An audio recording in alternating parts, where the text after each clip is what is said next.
Hi guys, and welcome to another video. My name is Ellie. I'm a yoga teacher that has been exploring India for the last 6 years on and off. And today I want to talk about the key differences between the Western and the Indian culture. Now, excuse me, but there will be some generalization. India is a subcontinent, so saying anything about India is initially wrong because India is so big, but for the need of this video, I will say India, so don't scold me in the comments, please. Even if in the part of India where you're from, things are different. Please let me know if you agree, if you disagree. All the idea behind this is to create awareness and to create curiosity between the two cultures. So really feel free to bring your input in the comments. The first object that I want to talk about is family. So we will start in India. Family is very important. Families are very close together. To get married and have children and be a householder in India is the default goal. So almost everyone gets married, almost everyone has children. It is very rare for people not to get married. Mostly it is very important.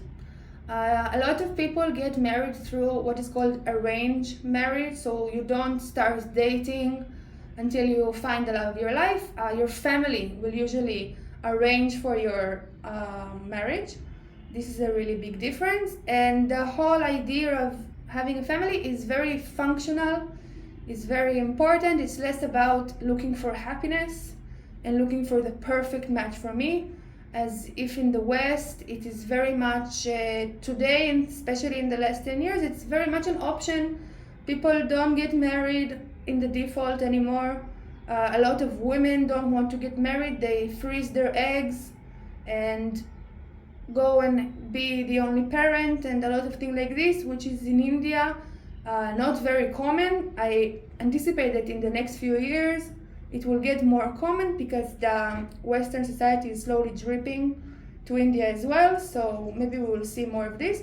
But overall, the idea of marriage is very, very different. And family is also really important in the sense of elders. So anyone who's older than you, especially your parents and your grandparents, are a huge authority in India. So Indian sons and daughters will be super respectful for their parents and their grandmothers. There is a custom of touching the elders' feet. A lot of people in the West think that it is kissing the feet. We don't kiss the feet in India. This is not happening. But it is a way to show respect, how we surrender, we bow down to the elders because we already know they have a lot of more knowledge and experience. And only for that, they should be respected and treated well. In the West, I think it used to be like this.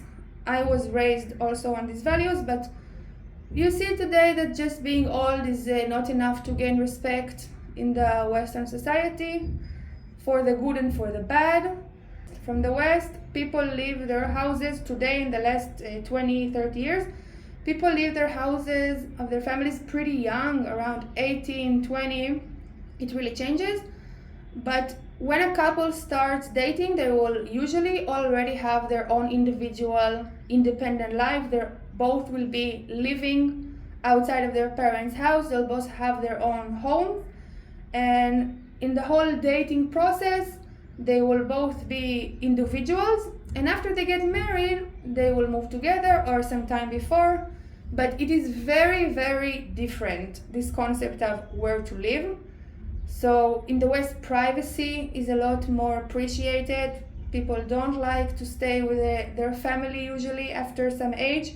And also it is not very respected in the society. So for example, as a Western woman, if I would date a man that is living in his parents' house for over the age of, 25, 30, it will be considered weird. So I'm not saying what is wrong and what is right, I'm just giving you the perspective of how things really are. Next object I want to talk about is education. So in India, from the middle class and up, education is very, very important and also a very competitive field. So to do your homework after school, it's very important for a lot of people. For many years, it was the way out of poverty. So if you did not get your good grades, you did not get accepted to all the academic schools, you will be considered uneducated. Being uneducated in India is very different from being uneducated in the West. So, for example, in the West today, holistic approach to growth is getting very popular. So people don't really push their children anymore to get their good grades and study well and go to academic. Instead of that, there is a lot more encouragement to do what interests you, to learn what you love, to take your time. There is a lot more place for interpretation about education in the West. And also a lot of people in the West can be uneducated but in a high class. So for example, where I'm from, it's really okay for people to do labor works. So for example, gardening or being a waiter or being any kind of basic service giver in the West is completely accepted, especially for students. While they do their school, they will work in some coming and going jobs. While in India, when you study, it is so intense here, so competitive. You don't work, no one is expecting you to work. You stay with your family this whole time and you're not expected to make money. So it is very, very differentiated, the time of studying and the time of work. It's not really mixed. So if you're not educated in India, it is most likely a one-path direction to being uneducated and making lower salaries for the rest of your life, living as a laborer. Whether in the West, when you are uneducated, in society's eyes, you still have some options. You can start being an entrepreneur. You can aspire to be a lot of things, even if you are from an uneducated background. It is not the end for you, and also you are not looked down at. Okay, the next one is modesty. So India is a super modest country, also in the way that people dressed and like the simple side of modesty of covering up and not showing a lot of skin, which is the default in India in most places. There is also a modesty of public affection. So this is really interesting for me. It was shocking, but in some parts of India, public affection is actually illegal. So if you are in some area that is a bit malicious or a bit more extreme, a bit more primitive, if you as a heterosexual couple will start kissing in the street or making out or anything like this, you can actually get arrested, okay? This is obviously not really taken care of and this doesn't happen on a daily basis, but the idea is not to show off too much these kind of things. You can see this also in the culture of how porn is illegal. There is no OnlyFans. Everything that is done under these aspects, which of course is done in India, is done under the table, illegally. This is just the way it is here. Unlike the West, where today there is no modesty of anything. Everyone can dress as much as they like, show as much skin as they want. Also, kissing in public and public affection is not a problem at all. And basically in the West today, there is no shame. Everything is accepted, everything is allowed. While in India, the values are a lot more traditional and people really follow the older, the more ancient kind of aspects of culture. This connects to being so bounded to the elders, to their perspective from the earlier days. So modesty is very, very different. Wherever you go, if you're Indian going to the West or Western going to India, please be mindful of these little aspects to not create any inconvenience for yourself or to anyone, because it's actually so different. Okay, the next object I want to talk about that is different in the West and in India is time perception and time management. So in India, a lot of things can take really long. The time perception is a bit more fluid. So for example, I am a Westerner that comes to India often. I deal with service givers from India, and it's just something else. Like in the West, if I am hiring someone's services, my point of view will be a lot more capitalistic, a lot more exchangeable. You have a product, I want it, I'll give you money for it, let's do it, right? I'm a lot more focused on it, and I expect that product to be high quality, good service. This is just what I expect as a Western. And in India, this whole idea is just clashing in my face, because people just don't stand in the time that they give. They will say something, they will say it's going to be ready then, it might not, it might be ready. It's just really, really different. Also, there is a lot more forgiveness in India towards being late. There is a lot more, let's call it patience towards this thing. Whether in the West, the capitalistic point of view is a lot more urgent, so we don't really care about each other's reasons for being late. For example, a lot of people in India, service givers, has told me, oh, I had a death in my family, so I cannot do this. I had to go to Varanasi, to the city where he was burned. And they'll give you all this explanation, thinking that maybe you will understand or be compassionate about it. When in the West, if an employee of yours or a service giver is not on time, me as a Westerner, I don't care. I don't care if you had death in your family. I don't care if you're in traffic. I expect this exchange, and for whatever reason it did not come, as the customer of Westerns, we don't care. Okay, so every time people tell me this, oh, I had this, my father is sick, they always use the family because family is so important. But it's just a very different perception. Also, I think it has to do with how in Indian philosophy, in Indian culture, there is a really big idea that is anchored of reincarnations. So it almost feels like Indians feel like whatever I don't achieve in this life, I will achieve in the next life. So the sense of urgency is really not there. Whether in the West is a lot more like YOLO, right? You only live once, everything has to happen super fast. Capitalism, as we said, has a big part to do from it. And again, it's just the way it is. I'm not saying who is right. I, of course, struggle to make these adjustments, but slowly I'm learning. It's really funny, like you will wait for something in a shop, you will wait for a taxi in your hotel, whatever. You will ask the person that is arranging the situation, where will it come? And the Indian will tell you, it will come in some time. Okay, they don't say how much time. It will come in some time, just wait, right? So what else can I say? This stamps how different the time perception is in India and in the West. Okay, next one is food. Also super different. So food in India is very much a thing that is done at home. So a lot of women in India don't make money in a job. They're a housemaker. This is their job. This is very respected. While in the West, trad wives and women who stay at home tend to get some fire on them. In India, this is a very respected thing to do.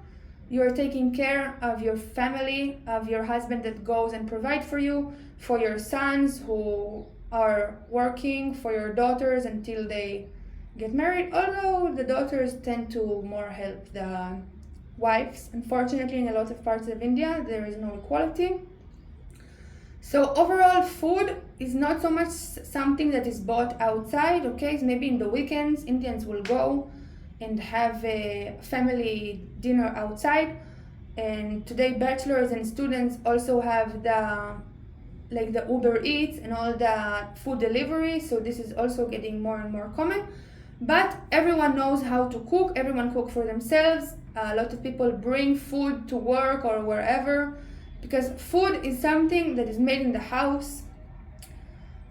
People don't really rely on outside food as much as in the West. In the West, a lot of people don't cook at all. They can barely make an omelette.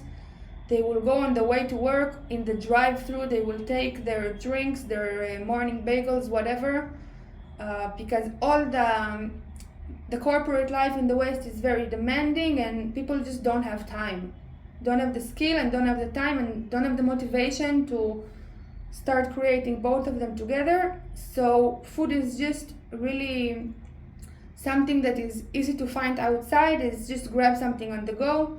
Unfortunately, in the West, people eat a lot of processed food, also in India, but still the diet is here is more balanced because it's homemade food against a lot of fast food in the West, unfortunately. And the way that food is prepared is also pretty different. So in India, food is very, very, very spicy. They put a lot of spices in everything. Few times I've tried to make my homemade food to Indians, and they just found it tasteless. They just didn't understand why there's no taste, why there's no spices. For me, this is perfect. When I eat vegetables, I like to taste the difference between the carrot to the broccoli to the pea. I like to taste them. So me myself, I really like more natural taste. I put maybe a little bit of garlic, a little bit salt, pepper, olive oil, just very, very basic, where in India the food is super, super spicy. Also, the Indian food is mostly cooked. So in the West, people tend to eat a lot more salads and fresh food, or at least on the side, some fresh vegetable, fresh fruit, raw kind of produce. In India, it's not really common. Most of the food is really heavily cooked, heavily boiled, or whatever, cooked thoroughly. So if you're coming to India from the West and you're really used to eating a lot of fresh produce, you might not find them everywhere. The more you go local, it will be difficult. You can always make for yourself, cut some vegetables and manage, but overall the salad and smoothie bowls culture is not very much popular. It is getting more and more. In the big cities also today you can find everything, but please note that it's different.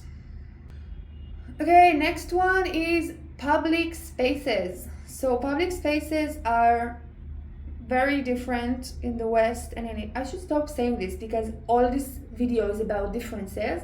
So let's cut right into it. So public spaces in India are, in my eyes, kind of a big blind spot in the Indian society. The culture is very much to make your house nice, make your society nice, keep everything tidy at the house. But as soon as you leave a nice Indian home to the street, you will see that the street is usually in a really bad shape. So there's just zero awareness to public spaces. There is no care. There is no nice sidewalks, not enough nice parks. Not a lot of places are accessible. So there is just really zero care about the public space. By the same people who clean their house, outside they will litter. This for me is very difficult. You cannot really go out and enjoy most of the places in India. Of course, the big cities are starting to realize this, and there are nice cities. But overall, the public space in India is really not nice, unfortunately.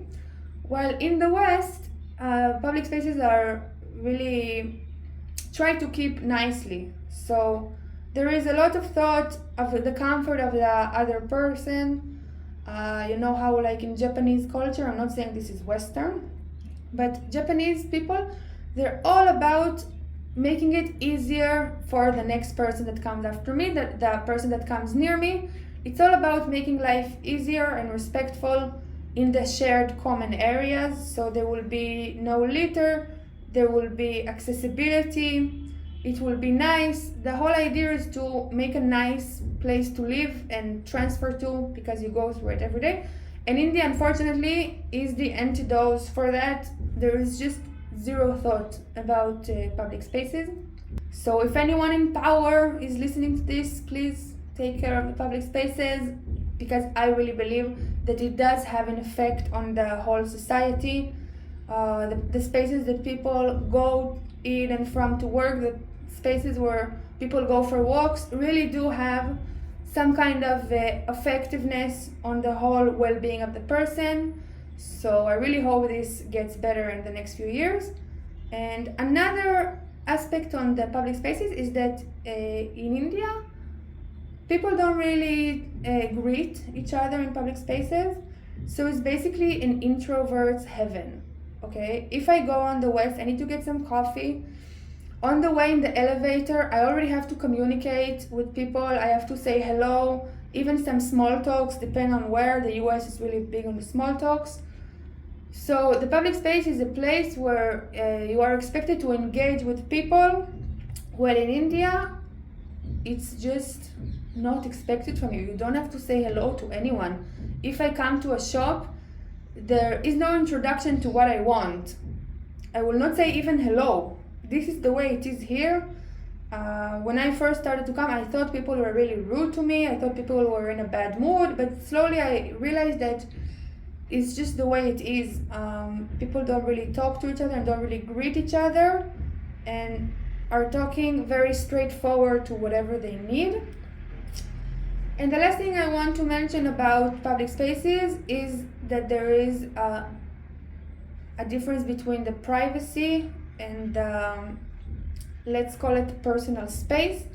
So in India, because India is so crowded, public space is a privilege, let's say this. People are used to living in such crowdness that they're just a bit more comfortable with other human bodies around them. Where in the West, I find myself very sensitive to a lot of things. Even if I sit next to someone on the train and our knees touch by accident or shoulders rub, it will somehow make me uncomfortable, maybe also the other person.